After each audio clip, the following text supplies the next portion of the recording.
Como ustedes saben, es una iniciativa para promover y difundir investigación en temas de desarrollo productivo relevantes para Argentina y también para la región y en general.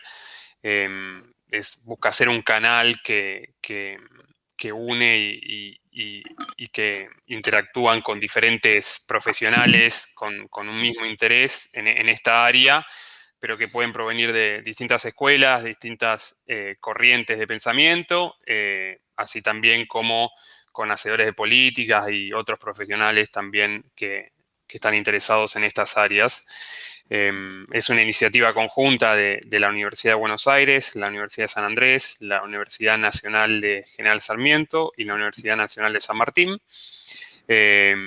Y bueno, para todos, y vamos a estar actualizando después en un tiempito en la página web, pero también ya estamos en Twitter para llegar y difundir más esta iniciativa que sigue creciendo.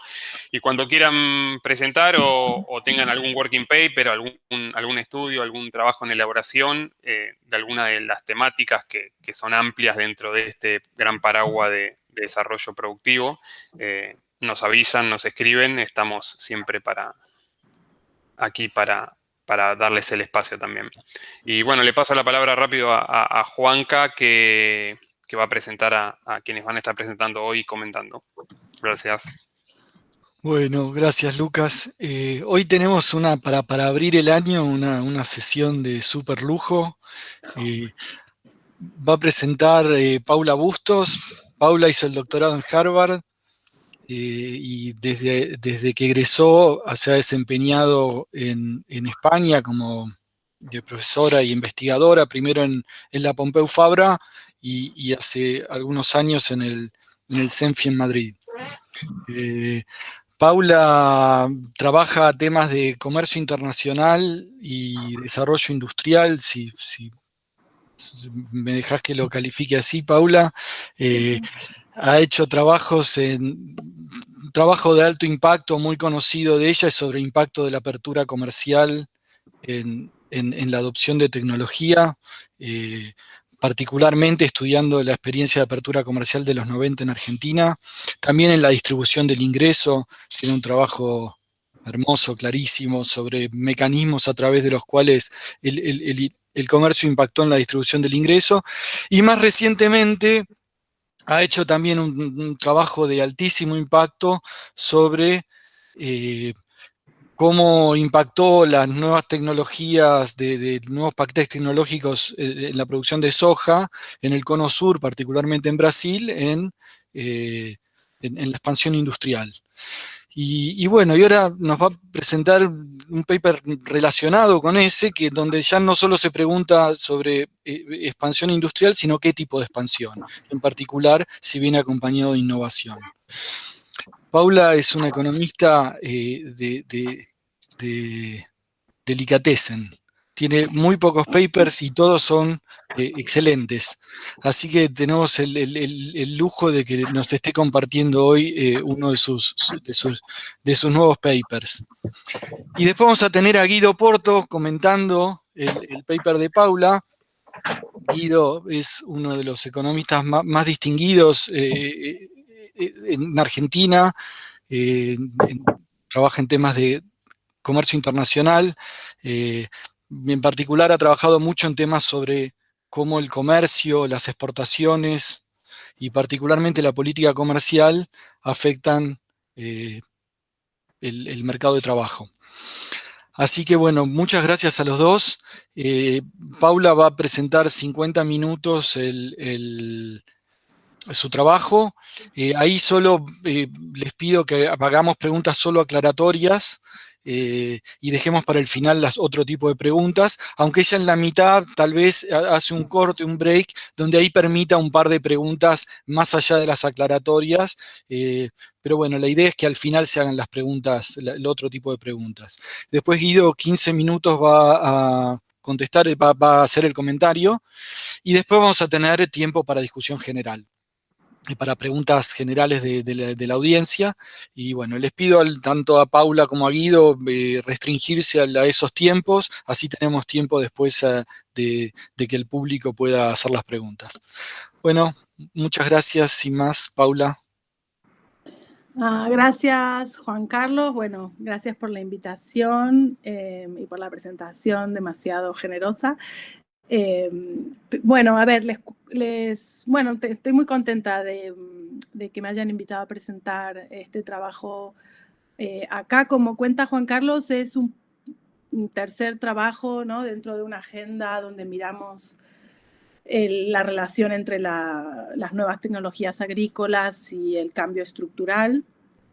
Y bueno, en este caso tengo varios coautores, Joan Monràs, que está en la Pompeu Fabra, Juan Manuel Castro Vincenzi, que es un estudiante de doctorado en Princeton, y Jacopo Ponticelli, que es mi coautor en toda esta agenda de cambio estructural en Brasil, que está en Northwestern.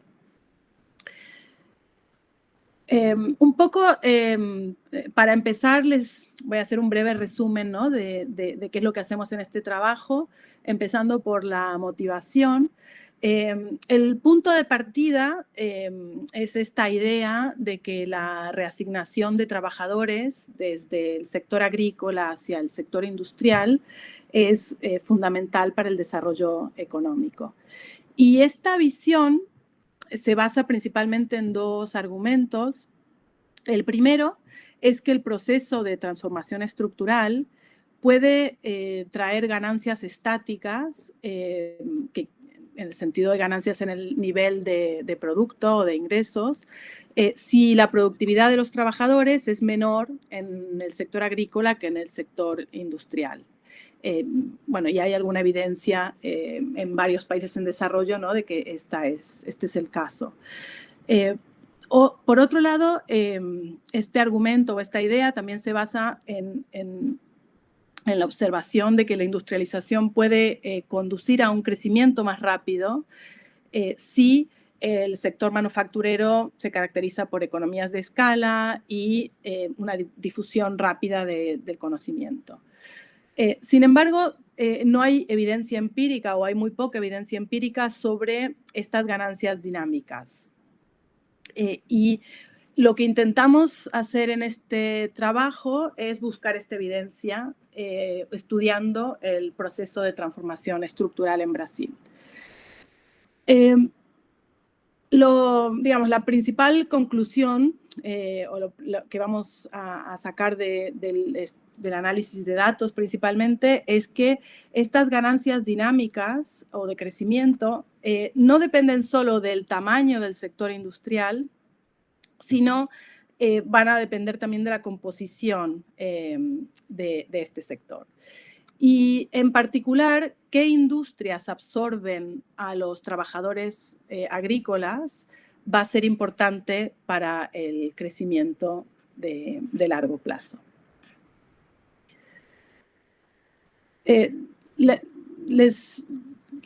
Déjenme comentarles un poco más en detalle lo que hacemos en este trabajo.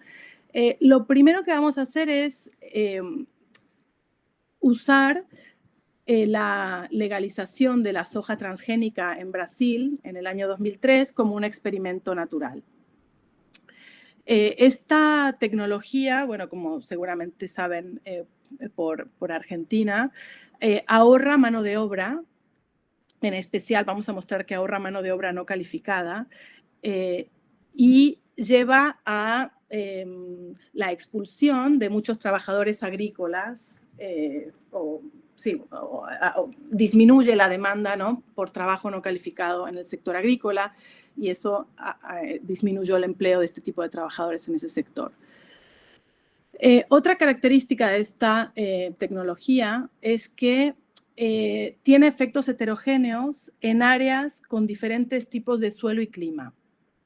Esto para nosotros va a ser muy útil porque como Brasil es un país con una geografía generosa en el sentido que tiene áreas con distinto tipo de suelo y distinto tipo de clima, nos va a permitir hacer una estrategia empírica donde vamos a comparar regiones donde la adopción de la soja transgénica tuvo un impacto más grande en los rendimientos agrícolas, con zonas donde tuvo un impacto menor, para, a partir de esta comparación, estimar los efectos del cambio tecnológico en la transformación estructural de cada región. O sea que la idea va a ser construir un experimento donde distintas regiones van a ser distintas unidades de observación y las vamos a comparar. Y luego voy a dar un poquito más de detalle en cómo lo hacemos. La segunda cosa que hacemos es escribir un modelo simple de crecimiento endógeno. Aquí la principal predicción del modelo que vamos a llevar a los datos es que si los trabajadores que abandonan el sector agrícola son en su mayoría no calificados, como va a ser el caso en los datos, el proceso de transformación estructural refuerza la ventaja comparativa en industrias que usan mano de obra no calificada, que también son las industrias menos innovadoras, y esto va a reducir el crecimiento a largo plazo. Esta es la predicción del modelo. Y lo siguiente que hacemos finalmente es usar datos micro bastante detallados que nos van a permitir rastrear el efecto causal del cambio tecnológico agrícola en la especialización industrial, en la innovación y en el crecimiento de la productividad, usando estos datos regionales, de distintas regiones y comparando estas regiones. Les voy a mostrar un poco un resumen de lo que encontramos en los datos, ¿no? Un poco para que vean hacia dónde vamos. Esta figura que hay aquí muestra el cambio en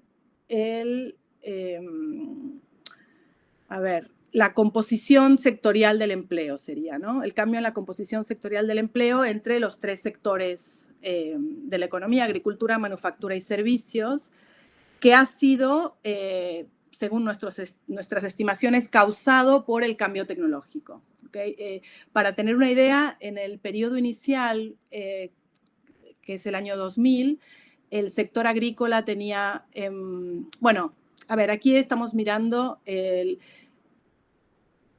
bueno, quizás esto, el promedio en nuestras observaciones, que no es el promedio agregado de Brasil, ¿no? Porque nuestra unidad de observación van a ser microregiones, ¿no? Pero en nuestra observación promedio o en la microrregión promedio, la agricultura tenía más o menos el 28% del empleo y la manufactura el 15%.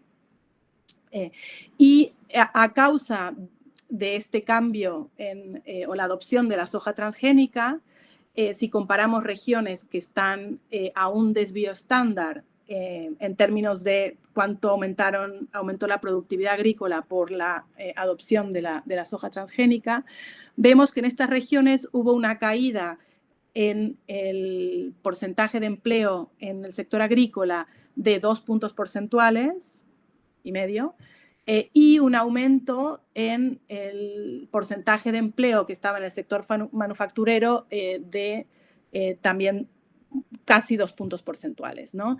Y no hubo un efecto sobre el sector servicios. O sea, esto quiere decir que estos trabajadores que fueron desplazados de la agricultura básicamente se fueron al sector agrícola, y los números son grandes en el sentido que el empleo digamos, el porcentaje de empleo en el sector manufacturero aumentó más del 10%, alrededor de un 15%, ¿no? O sea que tuvo la magnitud es bastante grande. Luego va a quedar más claro cuando les muestre bien los resultados, ¿no? Pero es un cambio de magnitud. Esto es lo primero que nos sorprendió, ¿no? Que no hubiera acción hacia el sector servicios y sí hacia manufactura. Este resultado en realidad es en el que nos enfocamos en un primer trabajo sobre este tema, y ahora no voy a entrar mucho en por qué no hay reasignación hacia servicios. La explicación principal ahí es que el ingreso que proviene de la soja no se gasta localmente, ¿no? Que hay las personas que se benefician de estos ingresos, muchos no residen en las municipalidades donde se generan estos ingresos y entonces no lleva a un aumento en el gasto local en no transables. Pero bueno, este no es el foco. Entonces, la primera cosa que encontramos es esta reasignación de agricultura a manufactura bastante grande. Y la segunda es que dentro del sector manufacturero hay una clara especialización industrial, en el sentido que casi todos estos trabajadores se van a las industrias con bajo nivel de investigación y desarrollo. Son las industrias que menos innovan. Aquí dividimos básicamente por la mediana el empleo y vemos que se van prácticamente todos a estas industrias. Con lo cual, cambia, esto digamos es natural en el sentido que estas industrias usan más intensamente la mano de obra no calificada y entonces es la predicción clásica del modelo de Heck-Sherolin, ¿no? Es el efecto de Rybczynski, ¿no? Un aumento de la oferta en trabajo no calificado genera ventaja comparativa en las industrias que usan ese trabajo no calificado. O sea que aquí los datos se ve esta predicción muy clara. Esta es la segunda, lo segundo que es como muy claro en los datos. Y lo siguiente que hacemos es preguntarnos si esto tiene un efecto sobre las posibilidades de crecimiento, el hecho de que aumente el tamaño de estas industrias con baja investigación y desarrollo, a pesar de que no afecta al tamaño de las otras industrias, ¿no? Uno podría pensar que este aumento del tamaño del sector industrial, a pesar de que la especialización es en las industrias con menos investigación y desarrollo, podría llevar a un aumento de productividad. Sin embargo, no es lo que encontramos. Lo que vemos en los datos, y aquí lo que les estoy mostrando es el coeficiente que estimamos. Luego les explicaré los detalles de cómo, ¿no? Pero este coeficiente es el efecto causal de la adopción de la soja sobre la productividad agrícola, usando esta comparación entre regiones, ¿no? que hicieron una adopción más rápida porque tenían más beneficios de adoptarla. Y vemos que hay una clara caída de la productividad manufacturera, que también es bastante grande en estas regiones.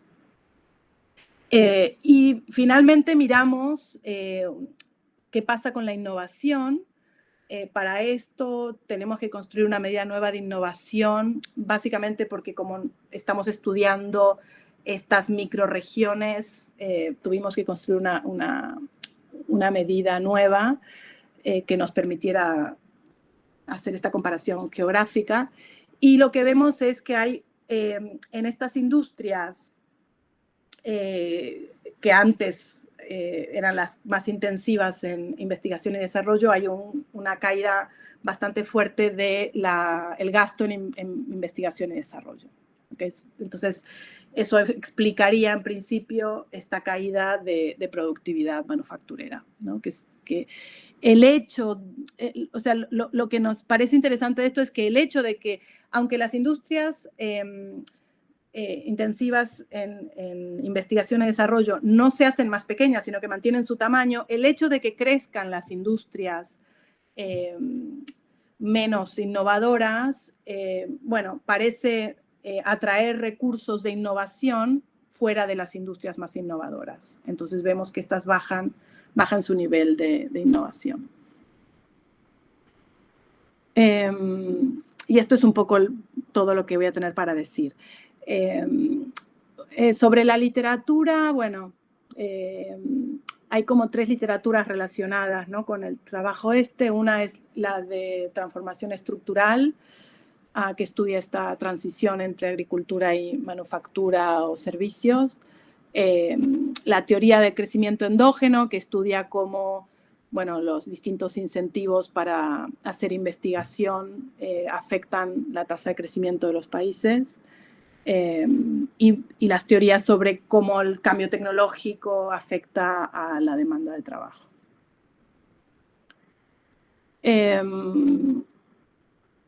Quizás aquí puedo hacer una pausa por si hay alguna pregunta o alguna cosa que...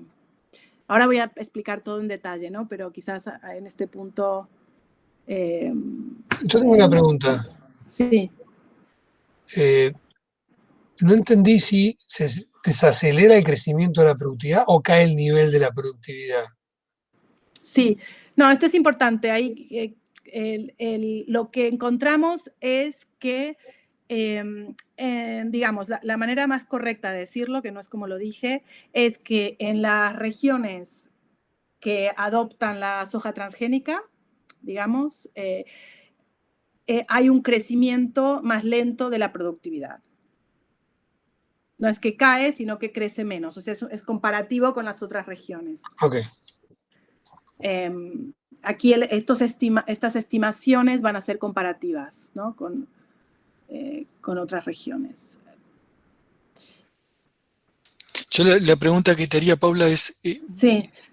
¿qué correlación hay entre las industrias más intensivas en trabajo no calificado y las industrias que menos innovan? O sea, esto mismo que encontrás, si te olvidaras de innovación, sería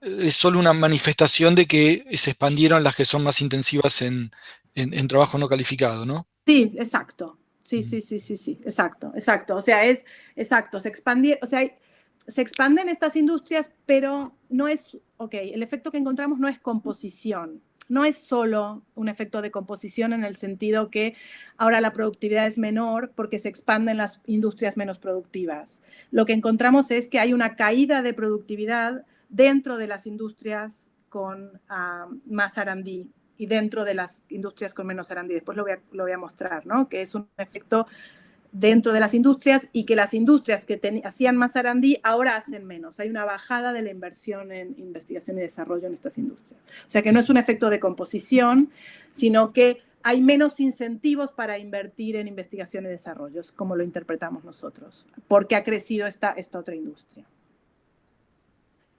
Un comentario rapidito sobre la pregunta de Saúl, porque tu respuesta se aplica a la evidencia empírica, pero no necesariamente al modelo, ¿no? Sí. Ok. Sí, es verdad. La pregunta, sí, el modelo dice que va a haber menos, sí, que el efecto es menor tasa de crecimiento. Sí, es verdad. Sí. Pasa que el modelo, bueno, no nos lo tomamos tan en serio como lo que dicen los datos. Bueno, a ver, lo que voy a hacer ahora es darles un poco más de detalle en el modelo. Sí. ¿Puedo hacer una pregunta? Sí. Antes de que continúes. A mí me queda una duda que por ahí vos después la resolvés más adelante. Igual yo leí el paper la semana pasada, te pido disculpas porque por ahí está ahí y el dato y no lo recuerdo. Sí. ¿Cómo es el tema de la elasticidad de sustitución de la demanda? Porque si hay un sector que está aumentando la productividad, que es el agrícola, y entiendo yo que está bajando el precio, ¿y cómo es que no aumenta la participación de los servicios? Si uno tiene la elasticidad de sustitución menor a 1, debería observar que tendría que aumentar la participación de los servicios, que es lo que casi siempre dicen los modelos de cambio estructural. O sea, sí. Mira, lo de servicios, la verdad es que en este paper no tenemos servicios en el modelo porque nos estamos enfocando, como no hay acción en servicios, nos estamos enfocando en lo que pasa en agricultura e industria. En el primer paper, que es el de 2016, ahí es donde digamos, es el primero donde estudiamos un poco más lo que pasa en el sector agrícola y esta, digamos, reasignación de trabajadores de agricultura e industria. En ese modelo sí tenemos los servicios. No quería hablar ahora de eso, pero te lo digo muy, muy cortito. La idea es que es un modelo de economía abierta. Entonces, asumimos que el sector agrícola y el sector manufacturero son transables y el sector servicios es no transables, ¿no? Entonces, en ese modelo, el aumento de la productividad agrícola produce un aumento del ingreso, ¿no? Y entonces, sí o sí, tendría que aumentar, si ese ingreso se consume de manera local, y los 3 bienes son normales, sí o sí tiene que aumentar el consumo de servicios, y como solo los puedes producir localmente, tiene que aumentar la cantidad o el porcentaje de trabajadores que trabajan en el sector de servicios, ¿no? Perfecto. Entonces, sí o sí tiene que pasar eso. Eso no pasa en los datos. Y nosotros en el primer paper le dedicamos bastante tiempo a toda esta parte de servicios, y básicamente lo que encontramos es que tiene que ver con que, con que muchos de los ingresos del boom de la soja son para terratenientes que no viven localmente. Porque, por ejemplo, cuando cortamos los datos y miramos qué pasa en las regiones de Brasil donde hay más, son cosas del censo agrícola. El censo agrícola de Brasil te dice cuál es el porcentaje de tierra que tienen las, ¿cómo se dice esto en castellano? Como agricultura familiar le llaman en Brasil, ¿no? Es un concepto que tienen ellos en el censo, no sé si esto está en Argentina. En las zonas donde hay más agricultura familiar, que es donde los dueños de la tierra viven más localmente, sí encontramos un efecto en servicios, ¿no? En esas zonas. Entonces, pero esto está en el primer paper, y acá en este no hablamos nada de servicios. Un poco por, bueno, pues nos enfocamos un poco en lo que pasa dentro del sector. Pero bueno, nos hemos invertido bastante tiempo en mirar lo de servicios porque nos sorprendía esto, ¿no? Que lo mismo que te sorprende. Bueno, ahora igual cuando hable de cómo hacemos la estrategia con los datos, igual vuelvo a por qué encontramos esto. Porque esto es algo que encontramos a nivel local, pero no quiere decir que a nivel agregado en Brasil no haya habido un efecto. Eso mismo. Claro, exacto. Es por muy buen punto. Sí, esto es exacto. O sea, esto no quiere decir, y esto lo decimos en el primer paper, ¿no? Esto es simplemente que a nivel local eso no se ve. Claro, porque la visión general es que Brasil se desindustrializó en términos de empleo en los últimos 20 años. O sea, exacto. Y seguramente parte de la transición a servicios tiene que ver con este commodity boom, pero nosotros con la estrategia empírica de comparar regiones no lo podemos ver esto. Perfecto. Esto es una limitación, ¿no? del tipo de estrategia. Sí. Bueno. ¿Puedo hacer una preguntita chiquita? Sí. Digamos, a ver si entiendo bien. Suponete que extreme el argumento. Digo, mira, los dos sectores industriales no comparten factores. Hay uno que trabaja con mano de obra no calificado, otro, o sea, que es absorbible la gente que sale de la soja, el otro es moderno, trabaja con gente calificada, bla, bla. Los bienes de capital son transables de manera tal que no cambian los precios relativos. Entonces, digamos, no veo el spillover, ¿me entendés? Porque es como si vos tuvieras a un sector aislado del otro, claro. El sector intensivo en conocimiento emplea su mano de obra calificada, tiene insumos tecnológicos o qué sé yo, que lo saca de algún lado. No veo cómo puede haber una influencia. Más todavía, vos decís, no hay efectos de no transables. Un puntito menor. Suponete que hay capital específico en los dos sectores. En el sector, los empresarios locales de la industria que absorbe a los desplazados del campo le va mejor, se aumenta su precio relativo. Esos tipos gastan adentro. En el sector industrial. Claro. Bueno, no, esto lo discutimos bastante en el primer modelo, depende un poco, ¿no? De cómo lo escribas. Nosotros, en realidad, en el modelo donde tenemos, va todo el beneficio va a aumento de rentas de la tierra, por cómo lo tenemos el modelo. O sea que el desplazamiento a la ciudad no le modifica. No, porque estamos asumimos rendimientos constantes a escala y o sea, los beneficios son cero en el. Ahora, nuevamente, digamos, vos los vas a explicar, pero ¿cuál es el mecanismo por el cual esta gente que ingresa a la región, a trabajar en la región urbana, joroba a las industrias modernas? Ahora vamos al modelo. Ok. Ahora, esto es justo lo siguiente. Dale. Les muestro un poco el modelo que tenemos para entender esta parte de los datos. De nuevo, este modelo es el que tiene solo dos sectores, agricultura e industria.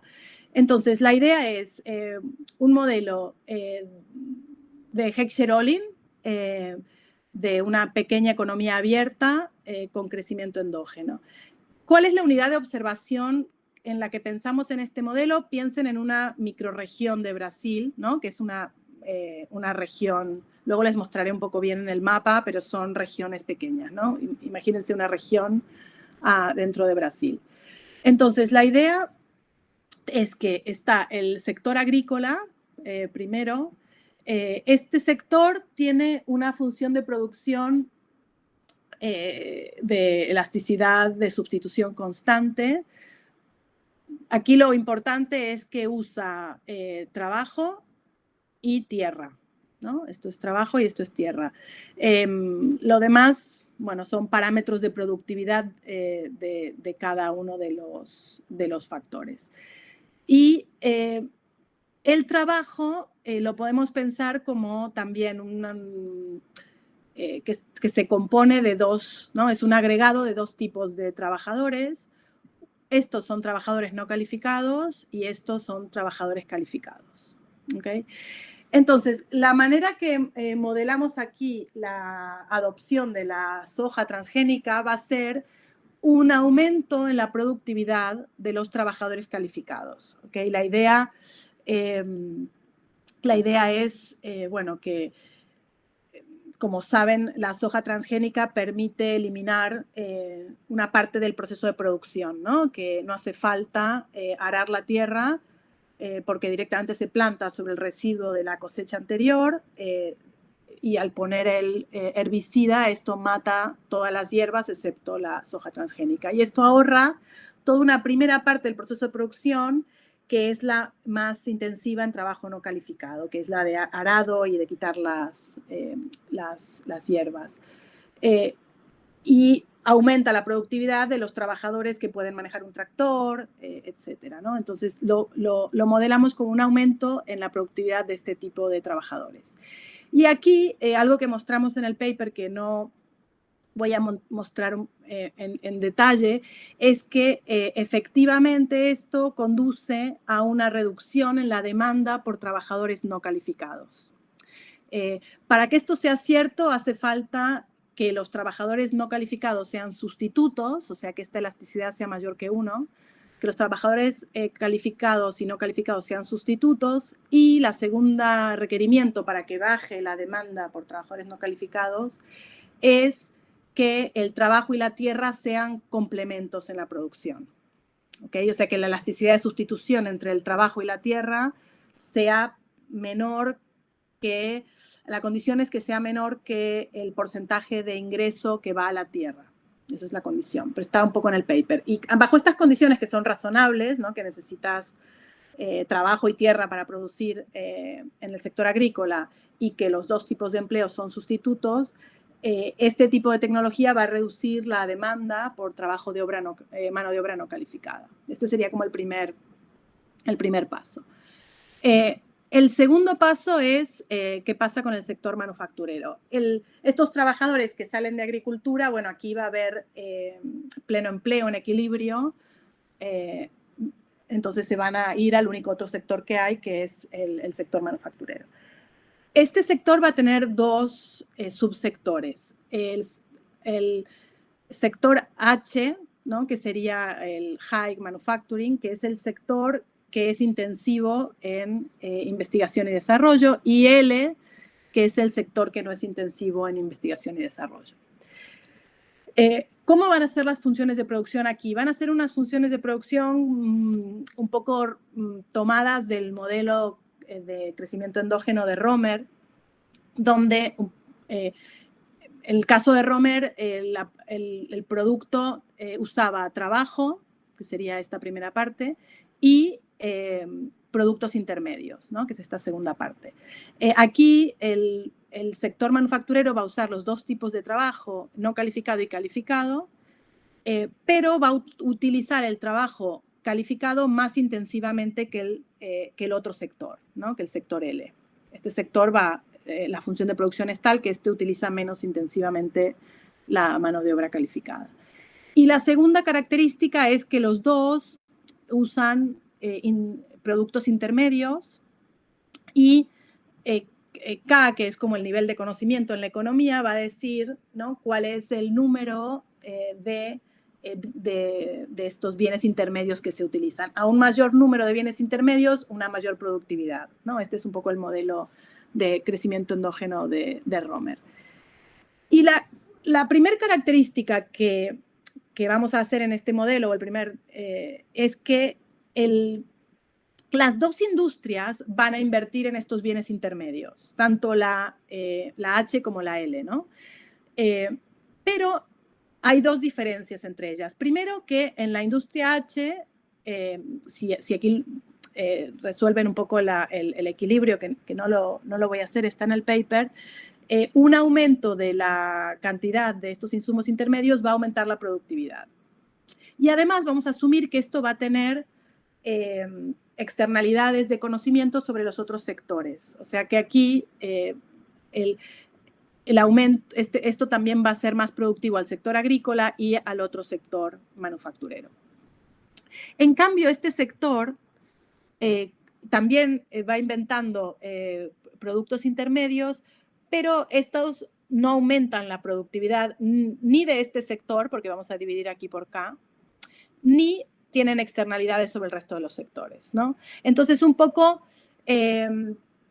la idea sería pensar que, por ejemplo, el sector H es el sector de producción de ordenadores, ¿no? Entonces, que desarrolla un nuevo software para organizar su producción y este software puede ser útil para organizar la producción también en el sector agrícola o para organizar la producción también en el sector L. El sector L podemos pensar que es la industria alimenticia y que han desarrollado un nuevo ingrediente que para fabricar un tipo de comida, pero este nuevo ingrediente o esta nueva variedad no va a aumentar la productividad ni del propio sector ni de los otros sectores porque no genera conocimiento, ¿no? Esta es un poco la idea, que sí que simplemente este tipo de invenciones. Una vez que tenemos este setup, digamos, bueno, estos son los supuestos que les dije. Yo creo que ya está. Este es el primer supuesto y el segundo, a ver, ¿por qué no aparece? Bueno,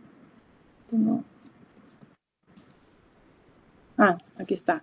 Y el segundo supuesto es que la invención de estas nuevas variedades va a responder a los incentivos para innovar, porque las firmas, ¿no?, que invierten en expandir en generar nuevos bienes intermedios, van a ganar rentas monopólicas de vender estos productos. ¿Y esto qué quiere decir? Que los beneficios, como digamos, los beneficios de invertir en nuevos productos intermedios van a ser proporcionales al tamaño de cada industria. ¿Sí? Porque los beneficios de venderlos dependen del tamaño de la industria que los compra. Aquí, entonces, lo que va a pasar en equilibrio es... lo que va a pasar en equilibrio aquí es que cuando los trabajadores son expulsados del sector agrícola, como son de baja calificación, van a encontrar empleo en el sector L. Este sector se va a expandir y eso va a aumentar, el aumento del tamaño de este sector aumenta los incentivos para generar innovaciones dentro de ese sector y eso va a absorber los recursos de innovación hacia ese sector. Como que ese sector se va a convertir en más atractivo y va a absorber esos recursos de innovación y las inversiones locales en innovación van a ir hacia ese sector. Y eso es lo que va a reducir la innovación en el otro sector, en equilibrio. No sé si esto responde un poco la pregunta. Paula, yo nada más te quería avisar que te quedan 15 minutos. No, pero empezamos 10 minutos tarde. No, No ya importa. contando eso, más Contando eso. 50. Ah, sí. bueno. Entonces, ya termino con el modelo y les muestro. Bueno, esto es un poco la idea del modelo, que esta expansión del sector, de este sector, va a absorber estos recursos de innovación. Bueno, ¿cómo lo testeamos? Déjenme contarles cómo lo testeamos. Lo que vamos a usar entonces es la legalización de la soja transgénica en Brasil. Bueno, ya les expliqué un poco por qué esto reduce la demanda de mano de obra no calificada. Y cuando miramos los datos agregados de Brasil, algo que es interesante es que esto produjo un cambio muy rápido en términos de la adopción de esta tecnología, ¿no? La legalización fue en el año 2003, inmediatamente ven como que hay un salto en el área, ¿no? plantada con soja. Bueno, esto sigue y se acelera si siguiéramos el gráfico. Y al mismo tiempo lo que es impactante es que a medida que aumenta el área plantada con soja, si esta línea que es la verde es el empleo de trabajadores no calificados en la soja, cae en picado, ¿no? Mientras que el trabajo calificado se mantiene, ¿no? Entonces realmente hay una expulsión de estos trabajadores de la soja. Y también hay otro efecto, que es que la soja usa menos mano de obra que otras actividades agrícolas que desplaza, con lo cual también eso reduce el empleo en el sector agrícola. Entonces, este es un poco, digamos, los datos agregados. ¿Cómo hacemos para ver? Obviamente pasaron 1000 cosas entre el 2000 y el 2010 en Brasil. Entonces, la idea es cómo hacemos para saber cuánto de, ¿no?, la transformación estructural o lo que pasa en el sector agrícola se debe a el boom de la soja y no a todas las miles de cosas que pasaron. La idea es usar un poco la geografía de Brasil y usar unas medidas de productividad que construye la FAO, donde básicamente lo que tienen es, usan como unos mapas del suelo de distintos, bueno, que tienen mapas del suelo de todo el mundo, aquí sería el caso de Brasil, y de clima. Y con esos mapas de suelo y de clima tienen unos modelos con unos parámetros que ponen cuál sería el rendimiento si planto la soja tradicional aquí, cuál sería el rendimiento si planto la soja transgénica, ¿no? Y tienen esos rendimientos teóricos, que no son los reales, porque tienen esto para todo el mundo, para lugares donde nunca se plantó la soja. Son los rendimientos teóricos que construyen a partir de estos modelos. Entonces, aquí a la izquierda es el rendimiento, verde es mayor rendimiento de la soja transgénica, y aquí sería en el medio, ¿no?, el rendimiento de la soja tradicional. Entonces, lo que nosotros hacemos es superimponer los mapas de las municipalidades de Brasil y en realidad agregamos un poquito más, que son microrregiones, que son como conjuntos de municipalidades, y tomamos la diferencia, ¿no?, entre este mapa y este mapa. Y lo que nos da es un mapa que nos dice cómo aumentó el rendimiento potencial de la soja porque aparece esta nueva tecnología. Entonces, las zonas en verde son zonas donde la aparición de la soja transgénica aumenta mucho el rendimiento, y las zonas en rojo son zonas donde no lo cambia mucho. Y la estrategia empírica va a ser simplemente pensar que cada una de estas microrregiones de Brasil es una unidad de observación, donde, digamos, el experimento ideal no es que hay una pequeña ciudad y ¿no?, y un agricultural hinterland, como se diría, ¿no?, y rodeada por tierra agrícola, y miramos la transformación estructural dentro de esta unidad de observación, ¿no? Y vamos a comparar las regiones que están más afectadas con las menos afectadas. Lo primero que hacemos es ver si esto tiene sentido, en el sentido que si estos datos de la FAO, que en realidad no usan para nada información sobre qué pasa con la soja en Brasil, sino simplemente datos de clima, ¿no?, y de suelo y unos modelos que dicen cuál es el rendimiento teórico, si predicen la adopción de la soja transgénica. Esto es lo que hacemos en el primer paper. Se los muestro ahora porque simplemente para que vean que cuando miramos los datos del censo agrícola, ¿no?, y miramos si estos, digamos, como cambios en rendimiento potencial de estos modelos de la FAO predicen la adopción, vemos que sí, en el sentido que en las zonas donde estos rendimientos de la soja aumentan más, son las zonas donde más se adopta la soja transgénica, ¿no? Y donde baja más el área de la soja tradicional. Y después, como para mirar si realmente esto captura la soja o captura algo más que está pasando en el sector agrícola, comparamos la soja con el maíz. Estos son los rendimientos del maíz de la FAO, y vemos claramente que la soja predice la adopción de la soja, que está aquí, pero no predice la adopción del maíz, ¿no? El aumento en el área del maíz. Y los cambios en la productividad del maíz sí que predicen el aumento en el área de maíz, ¿no? O sea que estos datos de la FAO nos sirven para predecir en qué zona se adoptó más rápido la soja transgénica.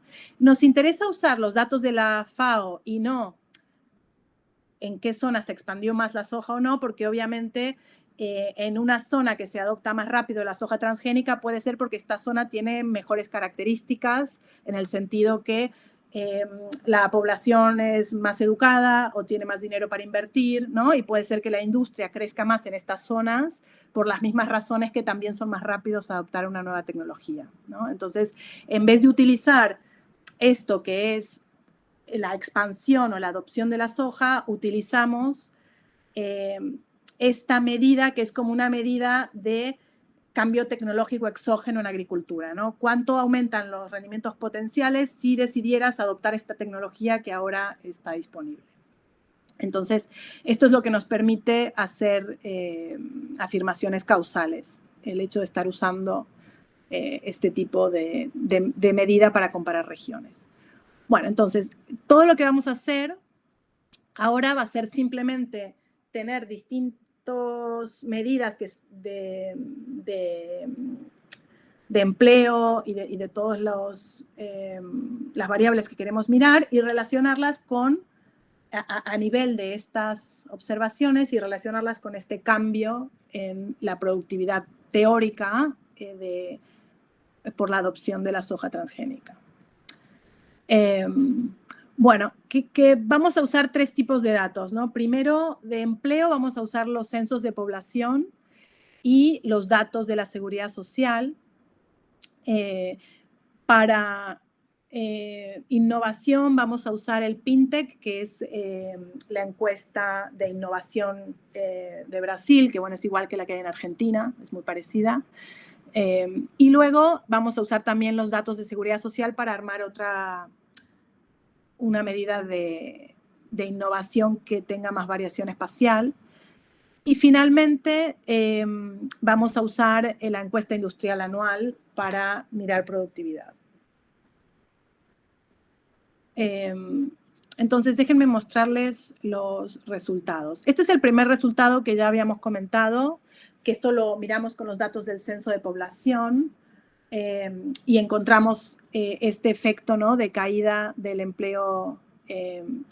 O sea que ahora que está un poco más clara la metodología, esto sería estimar el efecto de este cambio en la productividad potencial que predicen los datos de la FAO cuando se adopta la soja transgénica en el porcentaje de empleo de baja calificación que está en cada uno de los 3 sectores, ¿no?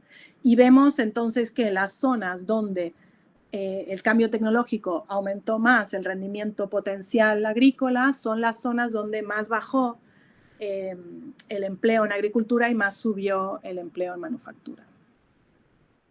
Esto es lo primero que miramos. Lo segundo que hacemos es mirar esto con los datos de seguridad social que nos permiten mirarlo año a año, ¿no? Y encontramos lo mismo, ¿no? Con los datos de seguridad social es solo empleo formal, pero lo bueno es que nos permite ver un poco que el aumento realmente coincide, ¿no?, con el periodo de legalización de la soja, ¿no?, que el timing es como correcto. Y miramos cómo aumenta el empleo no calificado y cómo no pasa nada con el empleo calificado, ¿no?, como realmente es este tipo de trabajadores los que vienen. Y la segunda pregunta es qué sectores van a absorber a estos trabajadores. Aquí hacemos lo mismo, ¿no? Esto que estoy mostrando aquí son estos beta, ¿no? Los coeficientes que estimamos, ¿no? De nuevo estimamos para las regiones que tienen mayor aumento de productividad potencial con esta medida de la FAO, estimamos el efecto de este aumento en el empleo, pero estimamos un beta distinto para cada año, ¿no? Entonces lo que tengo aquí es el punto rojo es el coeficiente y lo verde es el error estándar que estimamos para cada uno. O sea que es un poco lo mismo, pero para ver que realmente el timing coincide con lo de la soja. O sea que sí que este influjo de trabajadores en manufactura está causado por la adopción de esta tecnología. Y luego vemos qué sectores van a absorber estos trabajadores. Esto es lo siguiente que miramos. Aquí dividimos el sector industrial en dos, usando la mediana de empleo. Aquí usamos la encuesta de innovación y miramos para cada sector los gastos en investigación y desarrollo, el ratio de este gasto con respecto a las ventas, y dividimos en dos el sector industrial, los sectores innovadores o de alta intensidad de investigación y desarrollo y los de baja. Lo hacemos así agregado porque al estar usando datos de geografía, si no, no tenemos sectores en todo el interior de Brasil, ¿no?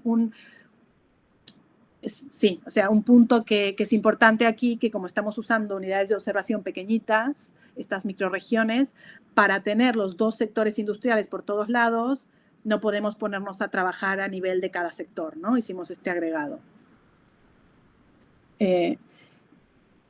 Entonces, este sería el efecto total en el sector manufacturero y cuando los separamos, bueno, vemos que van todos a los sectores de baja intensidad en I+D.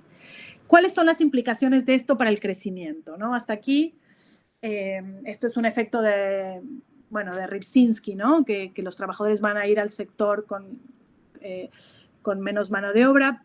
Un poco lo que queremos saber es si esto tiene efectos positivos o negativos sobre la productividad industrial, ¿no? Esta transformación, lo cual no es obvio, por lo que dijimos, ¿no? Porque hay un tema del aumento en el tamaño del sector industrial, pero también hay un cambio en la composición. Entonces, el mecanismo en el modelo, no lo voy a recordar porque no tengo tiempo, pero bueno, la idea era esta, ¿no? Que al aumentar el tamaño de la industria que no innova, aumenta el retorno a innovar en esa industria, entonces la innovación se va de la industria buena, digamos, ¿no? Que es la que tiene, la que aumenta la productividad. Aquí un problema que nos encontramos es que hemos tenido muchos problemas con esto, ¿no? Al estar usando esta variación geográfica, no existen medidas de innovación que sean representativas a este nivel de microrregiones, ¿no? Porque las encuestas estas de innovación son representativas a nivel de estados, por ejemplo, ¿no? Pero no a estos niveles. Entonces aquí hicimos algo interesante, que usamos los datos de la seguridad social para construir una medida de innovación, ¿no? Y esto, bueno, me gustaría explicar un poco más en detalle cómo lo hicimos, pero básicamente tenemos un diccionario de cada ocupación, ¿no? Por ejemplo, gerente de investigación y desarrollo, y aquí describe las actividades, ¿no? Esto es en los datos de seguridad social aparece esto. Y entonces aquí lo que hicimos fue digitalizar estos datos y buscando estas palabras clave que tienen que ver con innovación. Y entonces clasificamos todas las ocupaciones por innovadoras y no innovadoras, ¿no? De las 2.500 ocupaciones que hay, nos dio que 250 son innovadoras. Y a partir de aquí construimos nuestra medida de innovación, que sí que tiene una variación geográfica interesante, ¿no? Porque los datos de seguridad social tienen el universo de trabajadores, con lo cual son representativos a cualquier nivel de agregación. O sea que esto sería la distribución geográfica de el porcentaje de trabajadores en ocupaciones que tienen alguna palabra clave relacionada con la innovación. Paula, se acabó el tiempo, pero tomate Sí. unos minutos más, trata de que no sea más de 5 Está, para perfecto. cerrar. 5 minutos. Bueno, entonces, ¿qué hacemos con estos datos de innovación? Usamos como medida, como vienen de la seguridad social, usamos como medida de innovación sería el costo salarial o la masa salarial que va hacia trabajadores de ocupaciones innovadoras, ¿no? Este va a ser la variable que miramos. Y de nuevo, hacemos la misma estimación que antes, comparamos este gasto en regiones que están más o menos afectadas por el cambio tecnológico en la soja. Y lo que tenemos aquí de nuevo son estos coeficientes a través del tiempo, ¿no? Y lo que vemos es que no cambia mucho la innovación en las industrias de baja innovación. Hay una cosa muy pequeña, pero no es muy significativa. Pero en las industrias de alta intensidad de R&D sí vemos que hay una caída en el gasto en innovación, ¿no? Claramente en este periodo y que se mantiene en el tiempo. Bueno, aquí lo miramos un poco en forma de regresión para todo el periodo y básicamente encontramos que las regiones que están un desvío estándar, ¿no?, por encima de la media en términos del aumento de productividad por la soja, tienen un 11% de mayor incremento en el tamaño de las industrias de baja intensidad de investigación y desarrollo y una caída del 20% en los gastos en innovación en las industrias de alta intensidad, las industrias innovadoras, digamos. O sea que este aumento del tamaño de las otras industrias parece tener un efecto negativo, ¿no?, sobre estas industrias más innovadoras. Y finalmente, hacemos la misma estrategia para ver el efecto en la productividad agrícola y también en la productividad industrial, perdón, que lo miramos como el valor agregado por trabajador. Y ahí vemos también lo mismo, ¿no?, una caída en la productividad manufacturera en las regiones más afectadas por el cambio tecnológico en la soja. Yo creo que ya está. Así que bueno, aquí es quizás el número es importante, ¿no? Encontramos que estas regiones que están a un desvío estándar en términos de cuánto les afecta el cambio en la soja, tienen una productividad agrícola, una productividad manufacturera un 9% menor, que es bastante grande. Bueno, un poco, a ver, el mensaje final, ¿no?, es que la adopción de estas tecnologías que ahorran mano de obra puede generar cambio estructural en el sentido que lleva a los trabajadores de la agricultura hacia la industria, lo cual es generalmente visto como algo positivo. Sin embargo, induce especialización en industrias que usan mano de obra no calificada y que son las industrias menos innovadoras, y esto tiene un efecto negativo en las industrias innovadoras que innovan menos y eso reduce la productividad en el sector industrial en general, ¿no?, en los dos tipos de industrias. Bueno, eso es todo. Gracias y perdón por pasarme del tiempo. Gracias, Paula. Bueno, Guido, tu comentario. Sí, ¿sería posible compartir pantalla acá o no? Porque para Sí. que sea, ¿cómo hago? Yo tengo que dejar de compartir.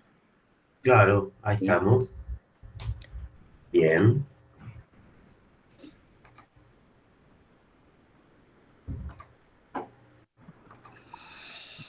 Bueno, ahí estamos. Entonces, bueno, primero quiero agradecerle a Juan Carlos la invitación y la introducción que hizo sobre mí.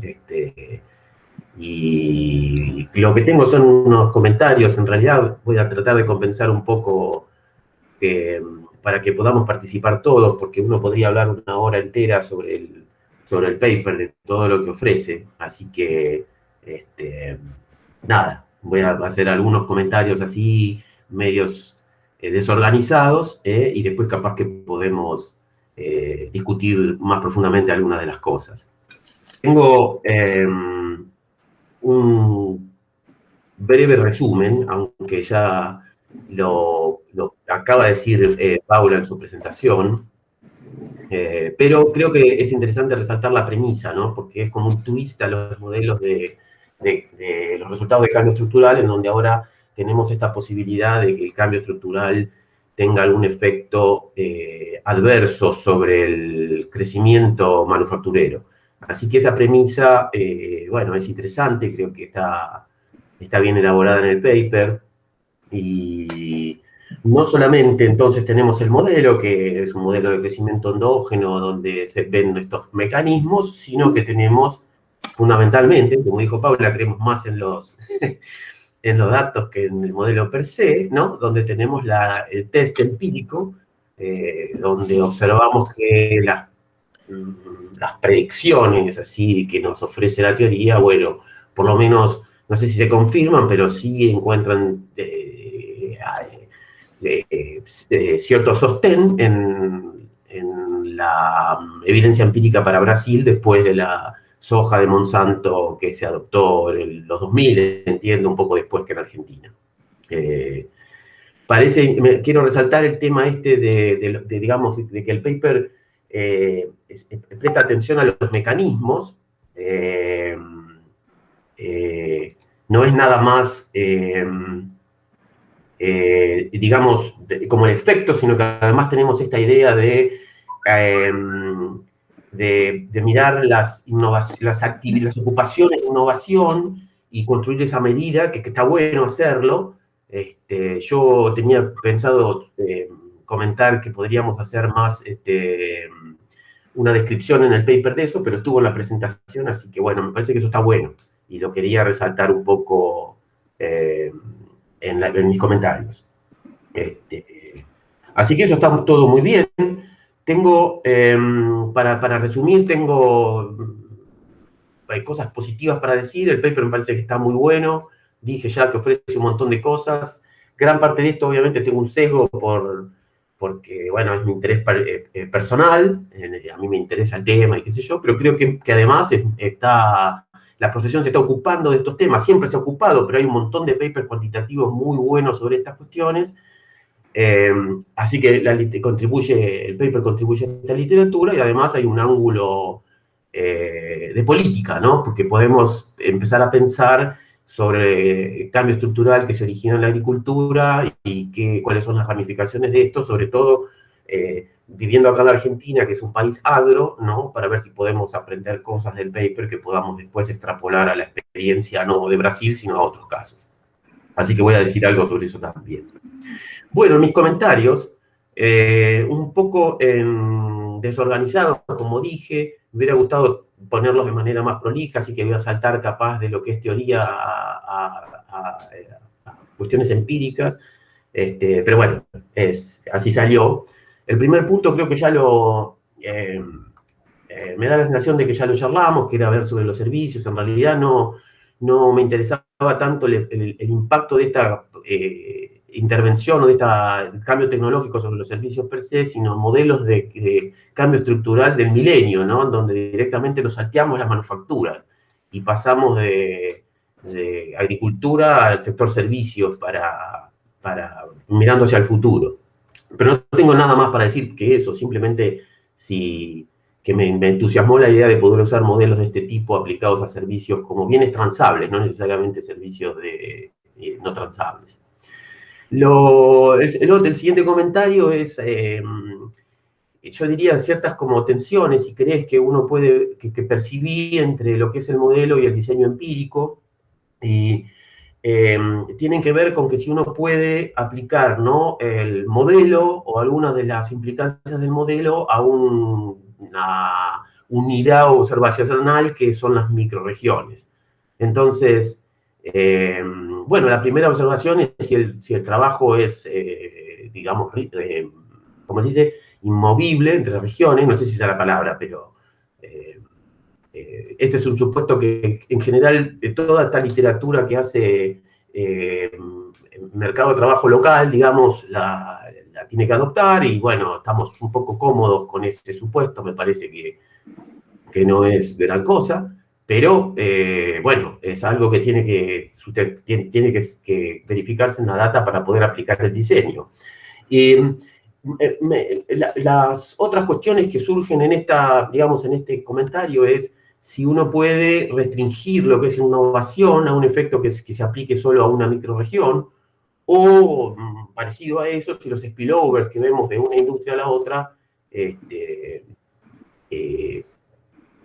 también los podemos confinar a las microrregiones, ¿no? Entonces, una cosa es que un trabajador no se pueda mover de una municipalidad a la otra, porque de nuevo estos no son estados, son municipalidades, y capaz es distinto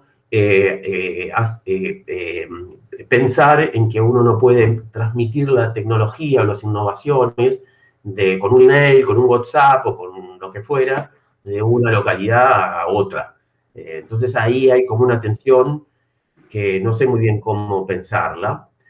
Lo mismo con las rentas de la agricultura, que bueno, digamos, no, en la plata de que uno gana, y creo que Paula lo mencionó, las rentas a la agricultura en una microrregión, en realidad se gastan en otra microrregión. Y eso entonces, no sé si no genera spillovers regionales que pueden afectar un poco la estrategia de identificación.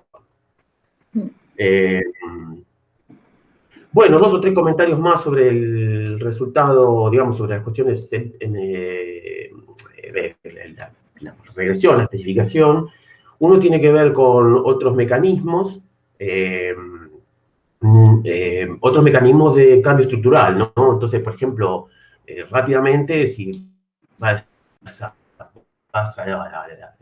un libro de texto sobre esto, te va a decir que hay un efecto ingreso con preferencias nomotéticas, entonces eso puede afectar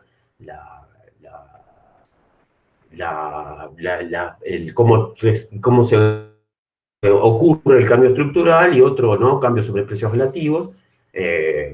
Eso uno, claro, en el modelo uno lo cierra porque no lo necesitamos, pero en la data capaz que está, entonces pensé si había manera de controlar por esto de alguna manera o si era relevante o no.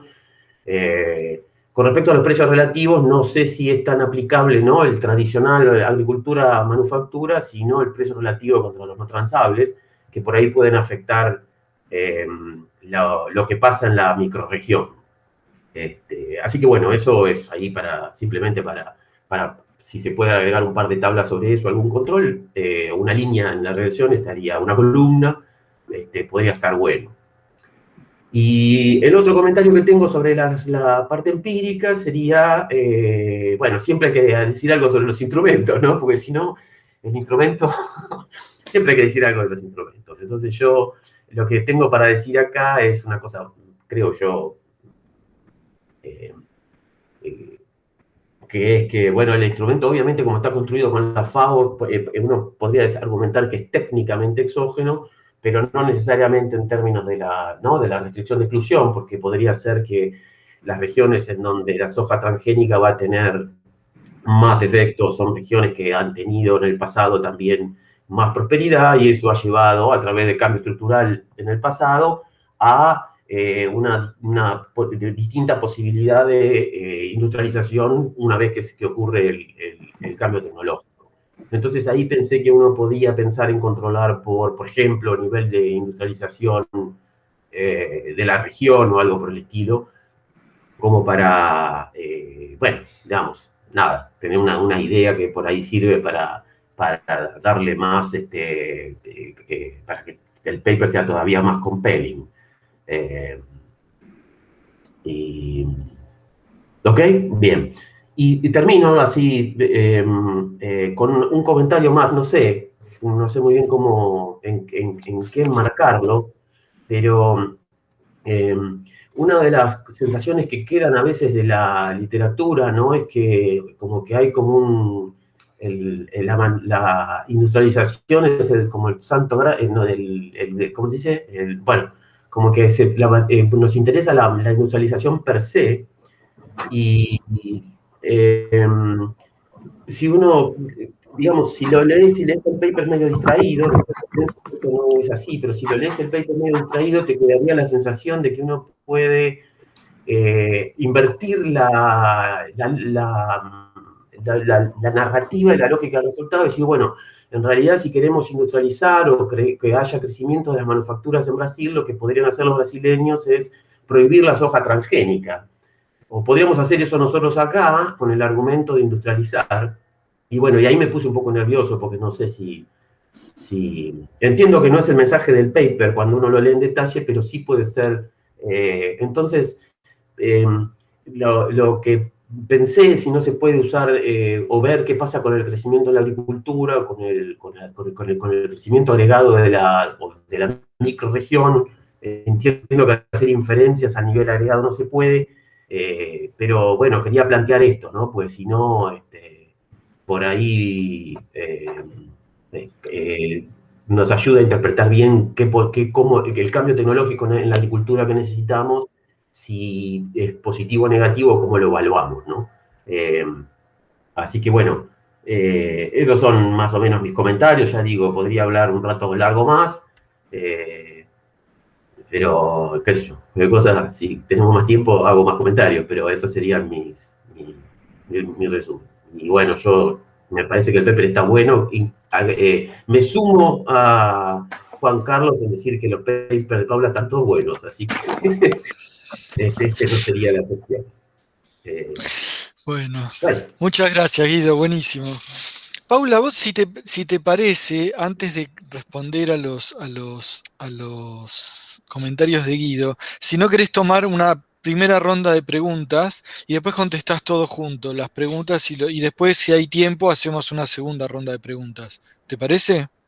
Sí, igual puedo contestar un par de cosas de Guido porque luego me olvido y después... Como quieras. Dale. Yo también para que no te sientas obligada a contestar cada cosita y... No, pero hay un par de cosas... Bueno, dale, sí.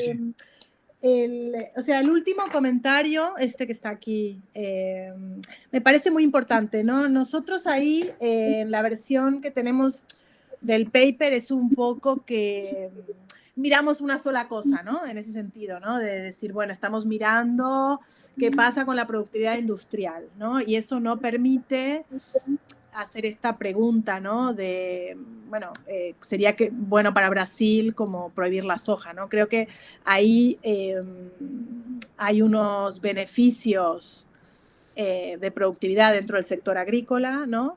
Y el otro punto importante es que lo que pasa con servicios, nuestra estrategia empírica no nos permite decir nada, ¿no? Porque justamente lo que encontramos en el primer paper es que como los ingresos no se gastan localmente, hay efectos en otras comunidades, entonces al estar haciendo la comparación, es como que estamos, como se dice, differencing out, ¿no? Como estamos ignorando el efecto agregado sobre servicios, con lo cual esta estrategia empírica no tiene esa limitación, ¿no? Pero creo que en este paper sí que podríamos intentar hacer una cuantificación, ¿no? Del beneficio, al menos en sector agrícola e industria agregado, para ver la parte como positiva, ¿no? Que es ese aumento en la productividad y en el ingreso por la parte del sector agrícola y que no quede como algo que...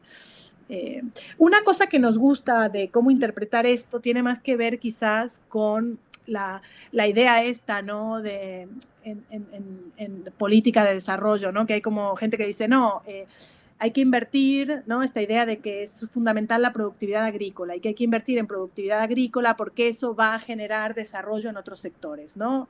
Y en este caso está muy claro que, digamos, puede haber una diferencia en el desarrollo estructural de un país que se desarrolla porque el sector agrícola se desarrolla y empuja a los trabajadores agrícolas hacia la manufactura, que los absorbe, pero en industrias no muy dinámicas, con algo más como el modelo del este asiático, ¿no? El sudeste asiático, donde hay un aumento de productividad de la industria y eso atrae a los trabajadores agrícolas porque tiene mejores salarios, los induce, ¿no? A aumentar su nivel de educación y puede generar especialización en industrias, ¿no? más dinámicas. O sea, nos parecía como un poco interesante esto no para decir que la soja es mala, que es mala seguro por temas ecológicos y de salud, ¿no? O sea, ¿no? Que como que no era un poco esto, sino tratar de pensar un poco en estrategia de desarrollo, si conviene más invertir,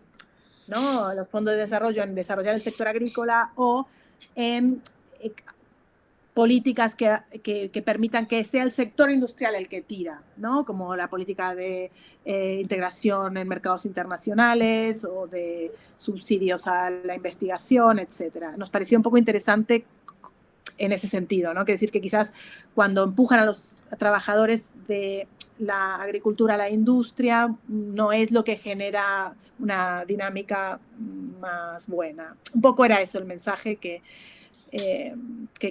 nos parece que puede dar el paper, ¿no? Ese era el comentario que quería hacer sobre esto, porque no tuve tiempo como de comentarlo al final. Y ya no digo nada más y escucho el resto de las preguntas.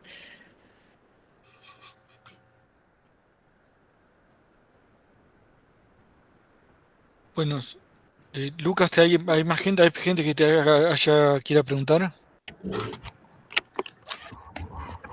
Yo te voy haciendo una pregunta, Paula, que... Sí, me anoto después, si puede ser. Pregunta vos, Daniel. Un segundito. No, nada. No, perdóname por la observación absolutamente de baja tecnología, pero desde el punto de vista de un observador externo, estaba tratando de hacerme una historia. Uh-huh. Especialmente por el gráfico que vos tenés de la caída, que es bastante apreciable, en el empleo de alta calificación en los sectores que se verían desplazadas. ¿Ok? Sí.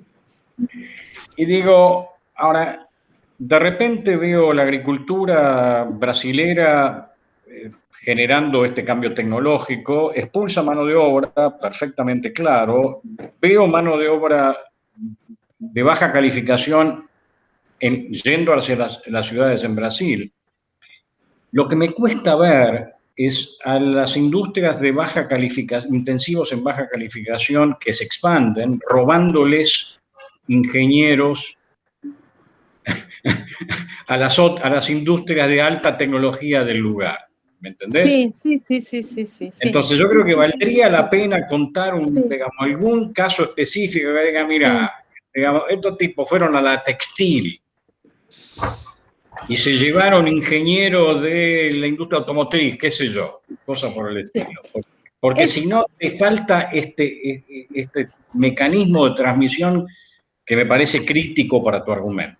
Sí, no, totalmente de acuerdo. La historia que tenemos en mente es exactamente esa, ¿no? Que se hace atractiva la industria mala y se lleva a los trabajadores buenos de la industria buena que estaban haciendo cosas útiles y que generaban conocimiento, ¿no? Resolvían problemas de producción locales y generaban conocimiento, y que ahora están haciendo cosas que no son tan útiles, como inventando un ingrediente para, ¿no?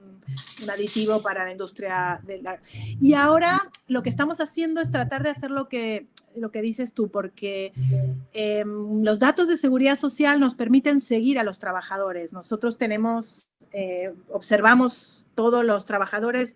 Entonces lo que estamos haciendo ahora justamente es esto. Estamos mirando los flujos de trabajadores del sector alto al bajo para ver esto, ¿no? Estamos justamente empezando a organizar los datos para poder hacer esto, porque con los datos que tenemos lo podemos hacer, y la idea es que en la próxima versión del paper esté esto, ¿no? Que esperamos encontrarlo. No sé si lo vamos a encontrar, pero lo estamos buscando. Sí. Y si no, vamos a tener que cambiar la historia, ¿no? Si esto no pasa, entonces esta historia no funciona. Estoy de acuerdo. Sí. Paula, yo te quería preguntar porque no entendí bien. O sea, llego hasta el mecanismo de Rybczynski, digamos, hasta lo que dijo Daniel. Sí. Lo que no sé bien ni cómo funciona el modelo, ni qué encontrarse en los datos. Yo llego hasta que llamemos el sector de high-tech se contrae.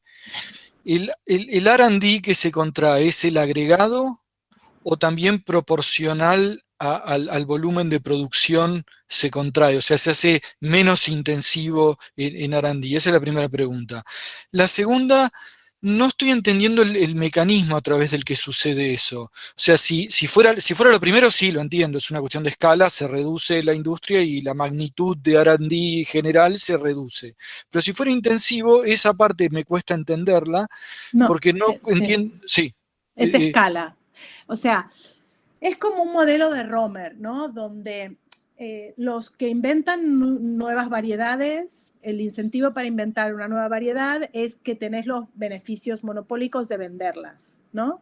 Y estos beneficios son más grandes mientras mayor sea la demanda, ¿no? Entonces la idea en el modelo, que de nuevo es como que es un modelo un poco particular, lo que pensamos ahí es, claro, como estamos mirando en microregiones, ¿no? La idea es que estos productos intermedios son innovaciones para producir en la industria local, no sirven, resuelven problemas locales, ¿no? La idea es que esta gente que está haciendo innovación, entonces el tamaño de la industria local es lo que va a generar incentivos para hacer estas innovaciones. Entonces, cuando la industria, digamos, mala se expande, se generan más incentivos para hacer innovaciones en esa industria y la innovación se dirige hacia esa industria. Eso es medio raro, ¿no? O sea, que actividades de I+D tengan un objetivo tan localizado geográficamente.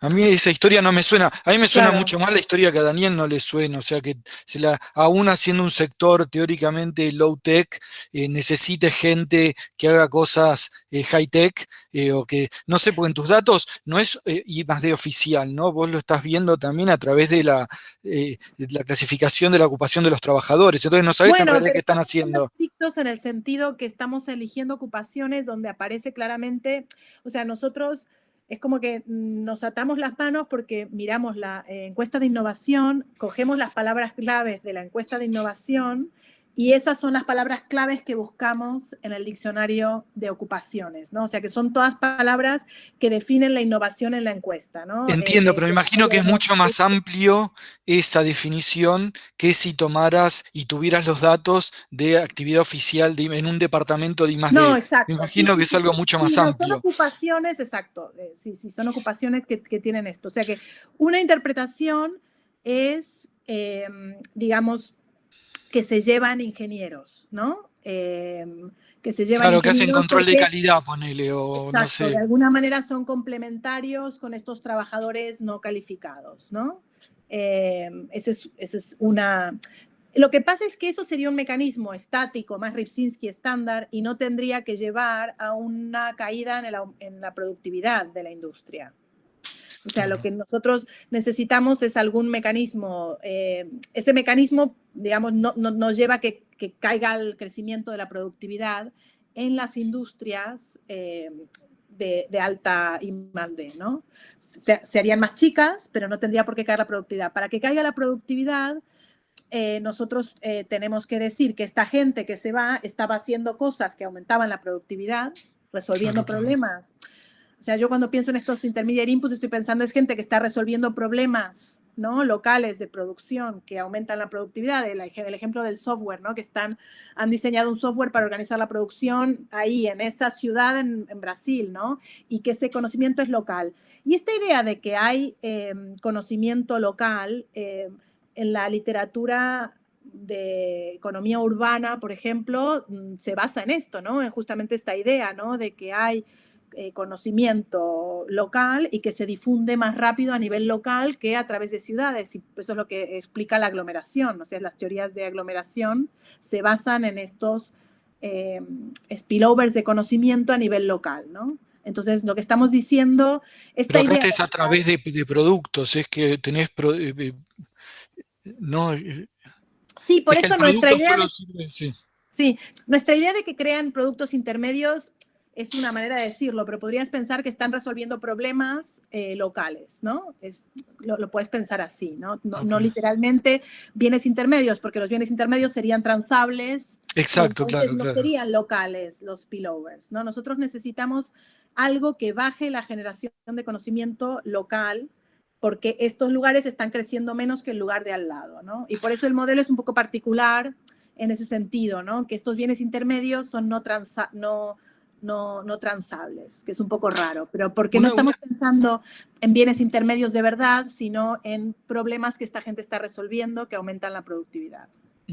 No, una explicación alternativa potencial, digo, no sería como con restricción financiera, o sea, como ese sector le está yendo mal, no tiene nada, donde corta más es quizás en estas actividades, no sé. Podría ser, sí. O sea, pues en típicos mecanismos Heck-Sherolin, un sector que se contrae, hay empresas que se caen, pero las que siguen están todas bien y hacen lo que deberían hacer.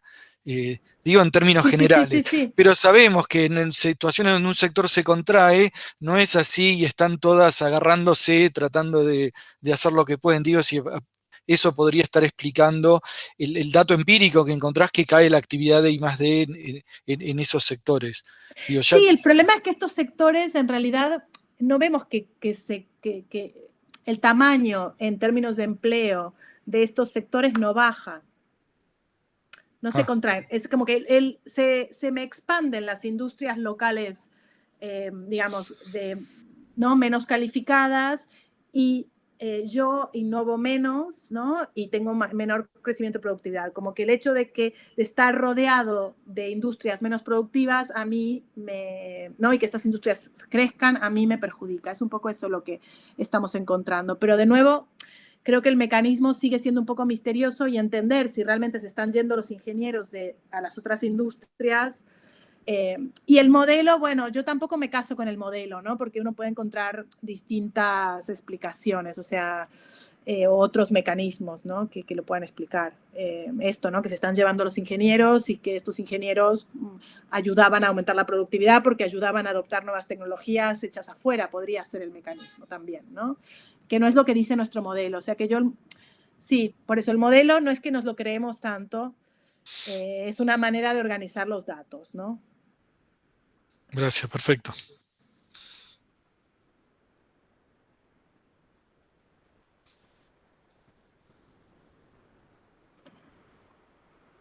¿No hay más preguntas?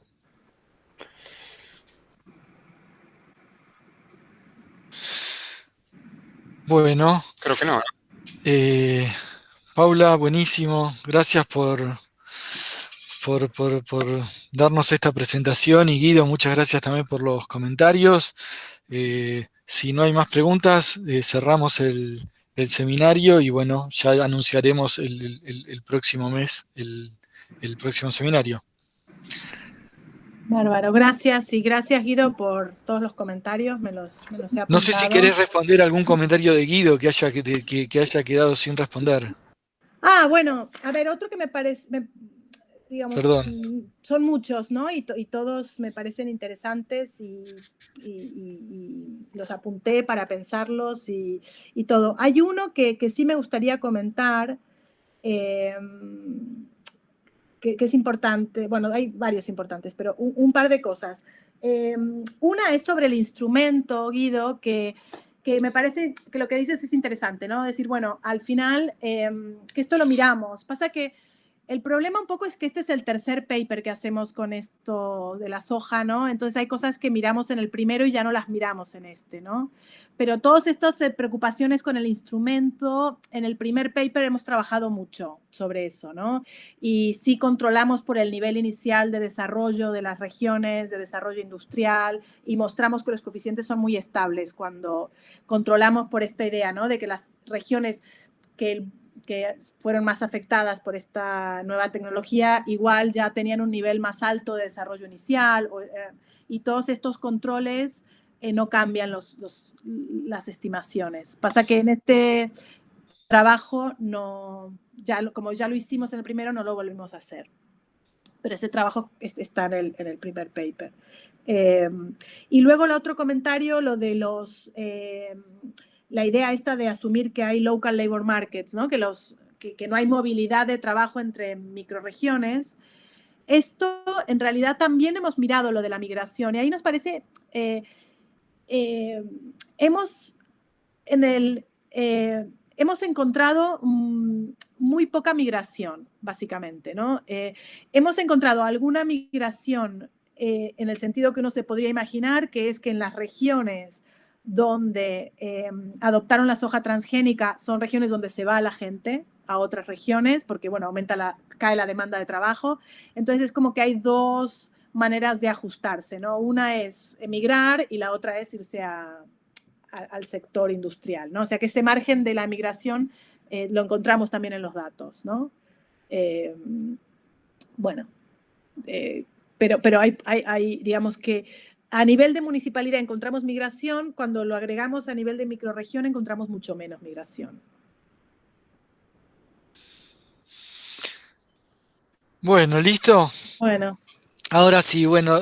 Bueno, muchas gracias. Dale, muchas gracias, por todos los Paula. comentarios. Dale, acá tenés, mirá los comentarios que hay, agradecimientos y te dicen que es muy interesante la presentación.